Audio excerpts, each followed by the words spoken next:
Good morning dear students. अच्छा बेटा, आप सभी की पढ़ाई अच्छे से चल रही है ना? बहुत जोरों शोरों से है ना? ओके, तो ऐसे ही जोरों शोरों से पढ़ाई कंटिन्यू रखना है क्योंकि हमारी एनुअल एग्जाम पास में आने वाली है। ओके, तो चलो अब फिर से हम पढ़ना स्टार्ट करते हैं क्योंकि एनुअल एग्जाम में पढ़ना तो पड़ेगा ना। ओके चलिए, तो हम पढ़ रहे हैं अपने कक्षा 4 का कौन सा चैप्टर, पार्ट 11, जो कि हम पढ़ चुके थे। ओके, और मैंने आपको ये भी बोला था कि बेटा अच्छे से एक बार उस चैप्टर को रीड कर लीजिएगा। ठीक है, तो बहुत से बच्चों ने कंप्लीट भी कर लिया होगा। अब देखिए, प्रांजल की डायरी के पन्ने जो चैप्टर हम पढ़ चुके थे ना, इसमें किसके बारे में बताया गया था? चंडीगढ़ के बारे में बताया गया था। ठीक है, जो कि कहाँ पर स्थित है? शिवालिक पहाड़ियों की तलहटी में स्थित है। ओके, और यहाँ पर बहुत सारे दर्शनीय स्थान है, जैसे रॉक गार्डन है, चिड़ियाघर है, रोज गार्डन है, सुखना झील है। ठीक है, तो इन सभी के बारे में हमने थोड़ा थोड़ा बहुत कुछ पढ़ा था। देखो, चंडीगढ़ एक नजर में यहाँ पर क्या दिया है? Rock garden. ठीक है, जिसमें पत्थरों से मूर्तियां बनाई गई है, नेकचंद जी ने बनाई है ये। ठीक है, यहाँ पर हाई कोर्ट का पिक्चर है, ये म्यूजियम और आर्ट गैलरी दी हुई है। ठीक है, ये है छतबीड़ चिड़ियाघर। ओके, नेक्स्ट है रोज गार्डन, और यहाँ पर ये है सुखना झील। ठीक है, जो कि एक कृत्रिम झील है। अब हम आते हैं मौखिक प्रश्नोत्तर पर। चंडीगढ़ शहर कहाँ स्थित है? तो चंडीगढ़ शहर शिवालिक पहाड़ियों की तलहटी में स्थित है। चंडीगढ़ कैसा शहर है? तो सबसे सुंदर शहरों में से एक शहर है। चंडीगढ़ लगभग कितने सेक्टरों में बटा हुआ है? तो ये लगभग 50 सेक्टरों में बटा हुआ है। सुखना झील में इजाजत लेकर किसका शिकार किया जा सकता है? तो मछली का शिकार किया जा सकता है। नेक्स्ट क्वेश्चन है, चंडीगढ़ किसकी राजधानी है? तो चंडीगढ़ पंजाब और हरियाणा की संयुक्त राजधानी है। ओके, अब है लिखित प्रश्नोत्तर, जो कि आपको कॉपी में लिखना है। निम्नलिखित प्रश्नों के उत्तर लिखिए। क है, चंडीगढ़ में कौन कौन से दर्शनीय स्थल हैं? तो चंडीगढ़ में बहुत ही दर्शनीय स्थल है, जैसे रॉक गार्डन, छतबीड़ चिड़ियाघर, रोज गार्डन, म्यूजियम और आर्ट गैलरी और सुखना झील आदि दर्शनीय स्थल है।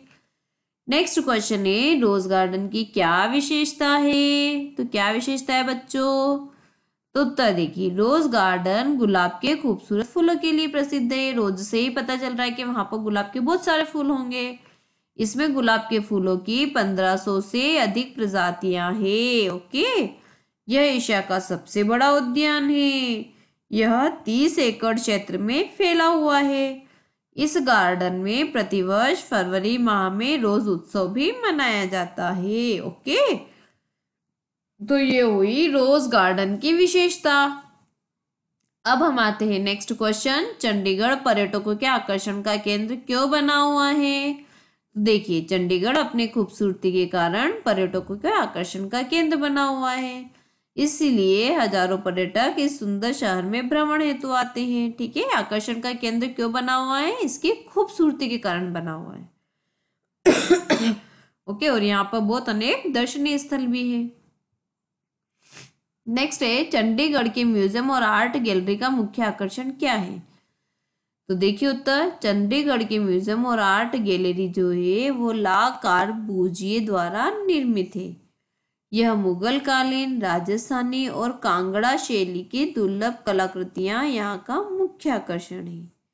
ओके, इसलिए ये म्यूजियम और आर्ट गैलरी बहुत आकर्षित करती लोगों को। नेक्स्ट है, चंडीगढ़ का चिड़ियाघर सामान्य चिड़ियाघरों से किस प्रकार अलग है? तो उत्तर है, चंडीगढ़ का जो चिड़ियाघर है वो सामान्य चिड़ियाघरों से बिल्कुल हटकर है। इसमें शेर जैसे जानवर जो होते हैं वो खुले में घूमते हैं, जबकि दर्शक जो है वो बंद गाड़ियों में घूम घूम कर उन्हें देखते हैं। ओके, इसलिए ये अलग होता है चिड़ियाघर चंडीगढ़ का। प्रश्न नंबर 2 है, रोज गार्डन सॉरी सही वाक्य पर सही तथा गलत वाक्य पर गलत का चिन्ह लगाइए। क है, इसमें रोज गार्डन कमल के फूलों के लिए प्रसिद्ध है, तो ये बात गलत है। रोज मतलब गुलाब, तो गुलाब के लिए प्रसिद्ध है वो। चंडीगढ़ एक छोटा सा शहर है, तो ये भी गलत है। ओके, एक बहुत बड़ा शहर है वो। रोज गार्डन एशिया का सबसे बड़ा उद्यान है, तो ये बात सही है। सुखना झील एक कृत्रिम झील है, यह भी बात सही है। रॉक गार्डन 12 एकड़ भूमि पे फैला हुआ है, ये बात गलत है। ठीक है, सही शब्द चुनकर वाक्य पूरे कीजिए। यहाँ बहुत से स्थान है, तो बहुत से कैसे स्थान है, दर्शनीय स्थान है। ओके, यहाँ हजारों पर्यटक के लिए आते हैं, किसके लिए आते हैं, भ्रमण के लिए आते हैं। इसमें के फूलों की 15 से अधिक प्रजातियां है, किसके फूलों की, गुलाब के फूलों की। यहाँ सैर के लिए किराए पर मिलती है, क्या मिलती है सैर के लिए, नाव किराए पर मिलती है, ठीक है, झीलमर। यह एक खूबसूरत झील है, तो खूबसूरत है बट कैसी झील है, कृत्रिम झील है। सही उत्तर पर सही का चिन्ह लगाइए। किसे दुनिया के सुंदर शहरों में माना जाता है, तो किसे माना जाता है, चंडीगढ़ को। ओके, रॉक गार्डन की सुंदर प्रतिमाओं का निर्माण किसने किया, नेक चंद ने किया है। ओके, चंडीगढ़ से चिड़ियाघर की दूरी कितनी है, तो 20 किलोमीटर की दूरी पर है वो। ओके, रोज गार्डन में फरवरी माह में कौन सा उत्सव मनाया जाता है, तो रोज उत्सव मनाया जाता है। नेक्स्ट है पठित बोध। रॉक गार्डन के पास ही स्थित हाईकोर्ट भवन आधुनिक वास्तुकला का उत्कृष्ट नमूना है। इसका निर्माण सन 1951 से 1957 के बीच किया गया। आपको इस बोध को पढ़ना है और यहाँ क्वेश्चन के आंसर देना है। जैसे फर्स्ट क्वेश्चन क्या है, किसे वास्तुकला का उत्कृष्ट नमूना कहा गया है, तो हाईकोर्ट भवन को वास्तुकला का उत्कृष्ट नमूना कहा गया है। हाईकोर्ट भवन किसके पास स्थित है, तो हाईकोर्ट भवन जो है वो रॉक गार्डन के पास स्थित है। इसका निर्माण कब किया गया, तो इसका निर्माण सन 1951 से 1957 के बीच किया गया। ओके, नेक्स्ट वाला जो प्रश्न है वो अनुच्छेद वाला प्रश्न है, ये आप सेल्फ करते हो ना। ओके, अब नेक्स्ट है फंक्शनल ग्रामर। तो देखो फंक्शनल ग्रामर में आज हम कौन सी चीज सीखेंगे, जो शब्द यानी कि हमको विशेषण सीखना है, जो शब्द संज्ञा या सर्वनाम शब्दों की विशेषता का बोध कराते हैं वे विशेषण कहलाते हैं। ठीक है, जो विशेषता बताते हैं वे शब्द क्या कहलाते हैं, विशेषण कहलाते हैं। और विशेषण जिन शब्दों की विशेषता बताते हैं वे शब्द विशेष्य कहलाते हैं।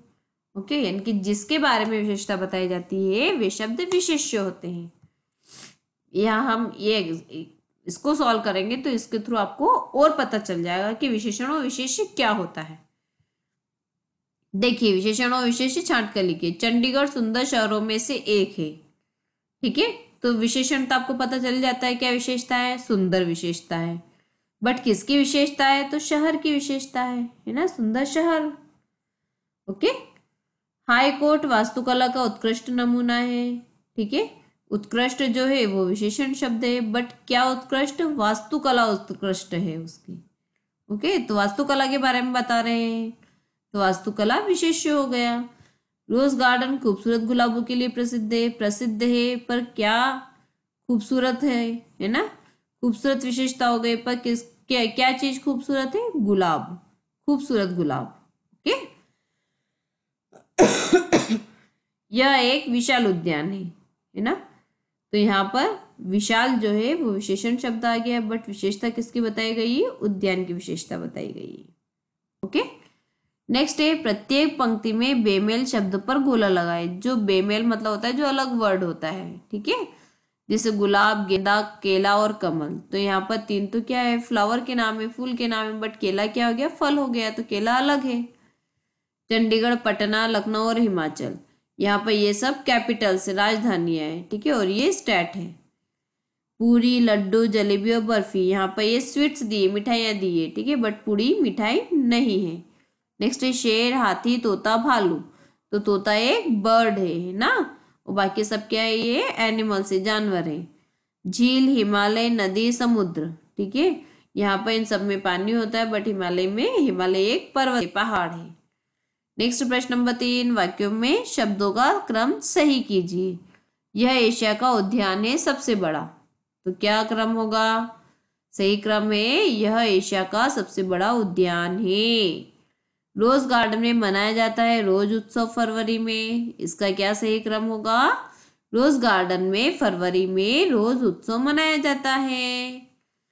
नेक्स्ट है कृत्रिम झील है खूबसूरत यह एक, ठीक है, तो इसको कैसे अरेंज करेंगे हम, यह एक खूबसूरत कृत्रिम झील है। बड़ा शहर है एक चंडीगढ़, तो इसको क्या लिखेंगे, कैसे सही क्रम बनाएंगे, चंडीगढ़ एक बड़ा शहर है। ओके, तो इस तरह से हमारे क्वेश्चन आंसर्स यहाँ कंप्लीट होते हैं। अब हम थोड़ा सा ग्रामर वाला पार्ट पढ़ लेते हैं।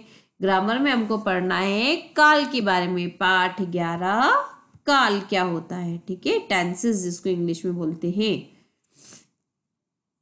देखिए यहाँ पर आपको कुछ पिक्चर्स दिए हैं, जैसे श्यामा कल बाजार गई थी।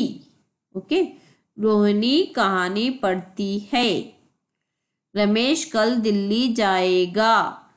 ऊपर दिए तीनों वाक्यों में आप 3 प्रकार की क्रियाएं देख सकते हैं। 3 प्रकार की क्रियाएं हो रही है ना। एक तो गई थी, पढ़ती है और जाएगा। तो गई थी से क्रिया की समाप्ति का पता चल रहा है कि गई थी, फिनिश हो गया काम। ओके, पढ़ती है से क्रिया के जारी या चलते रहने का पता चलता है कि पढ़ रही है या पढ़ती है। ओके, कि अभी कंटिन्यू करती है वो। इसी प्रकार जाएगा से क्रिया के आने वाले समय में होने का बोध होता है। ठीक है, जाएगा। ओके, कल जाएगा मतलब फ्यूचर की बात चल रही है यहाँ पर। ओके, तो अब सीखना है आपको क्रिया के जिस रूप से कार्य के होने या करने का बोध होता है उसे काल या क्रिया कहते हैं। जिस भी कार्य को करने का या होने का समय का बोध हो, टाइम का बोध हो, तो उसे काल कहते हैं। काल के 3 भेद होते हैं, वर्तमान काल, भूतकाल और भविष्यत काल। ओके, अब देखिए यहाँ पर फर्स्ट भूतकाल। तो क्रिया के जिस रूप से कार्य के बीते हुए समय में होने का पता चलता है कि जो काम है वो बीते हुए, यानी कि जो समय निकल गया है उस समय में हुआ है या उस समय में किया गया है, तो उसे हम भूतकाल कहते हैं। ठीक है, जैसे यहाँ एग्जांपल दिया है, राम ने रावण को मारा था। ओके, श्री कृष्ण ने अर्जुन को गीता का उपदेश दिया था, मतलब दिया, कब दिया? ओके, भूतकाल में। रेशमा ने कुरान पढ़ी। ओके, पढ़ी थी मतलब यूं सोच लो आप। ओके, तो जब था आता है मतलब भूतकाल। सॉरी। अब सेकंड वर्तमान काल। तो क्रिया के जिस रूप से कार्य के चल रहे समय में होने या करने का पता चल रहा है। ठीक है, अभी जो समय चल रहा है उस टाइम की बात अगर होती है तो वो वर्तमान काल होता है। जैसे छात्र पढ़ रहे हैं, माँ खाना बनाती है, दादाजी समाचार पत्र पढ़ रहे हैं। ओके, अब भविष्यत काल में क्या होता है? क्रिया के जिस रूप से कार्य के आने वाले समय का बोध होगा। ठीक है, जैसे हमारी परीक्षा आने वाली है। ओके, अभी आई नहीं है, आएगी। ओके, तो क्रिया के जिस रूप से कार्य के आने वाले समय में होने का पता चलता है उसे भविष्यत काल कहते हैं। जैसे यहाँ दिया है, मैं कल पत्र लिखूंगा। मेरे जन्म दिवस पर माताजी खिलौने लाएंगे। ओके, किसान खेत में हल चलाएगा। तो जब भी गा गा गी गे ऐसा आता है तो वो कौन सा काल हो जाता है? भविष्यत काल हो जाता है। इस तरह से हमारा चैप्टर भी फिनिश होता है। अब हम यहाँ पर एक्सरसाइजेस कंप्लीट करते हैं। अब देखो क्वेश्चन नंबर 1 है, सही विकल्प चुनिए। समय का बोध कराता है, तो समय का बोध कौन कराता है? नाम तो नहीं कराता, तो कौन कराता है? काल कराता है। काल के भेद होते हैं, 3 भेद होते हैं। भविष्यत काल किसे कहते हैं? तो मतलब भविष्यत काल मतलब होता है आने वाला समय। ठीक है, वो भविष्यत काल होता है। नीचे लिखे वाक्य पढ़कर उनके काल भेद लिखिए। जैसे नरेंद्र पुस्तक पढ़ेगा, तो भविष्यत काल। माँ पुत्र को सुला रही है, अभी कंटिन्यू काम चल रहा है मतलब वर्तमान काल। गिरीश क्रिकेट खेलता है, तो अभी वो खेल रहा है, ये भी कंटिन्यू चल रहा है, वर्तमान काल। बच्चों ने साइकिल चलाई थी मतलब भूतकाल। ओके, नेक्स्ट है प्रश्न नंबर 3। बताइए नीचे लिखे वाक्य क्रिया के किस काल में होने की सूचना दे रहे हैं। जैसे लड़की नृत्य करती है, तो करती है भी कर रही है ना, मतलब वर्तमान काल। किसान फल काटेगा मतलब भविष्यत काल। राधा ने भजन गाया मतलब भूतकाल। ओके, तो इस तरह से आपको कंप्लीट करना है। नेक्स्ट है प्रश्नों के उत्तर दीजिए। काल किसे कहते हैं? तो क्रिया के जिस रूप से कार्य के होने या करने का बोध होता है उसे हम काल कहते हैं। वो काल के कितने भेद होते हैं? तो काल के 3 भेद होते हैं, भूतकाल, वर्तमान काल और भविष्यत काल।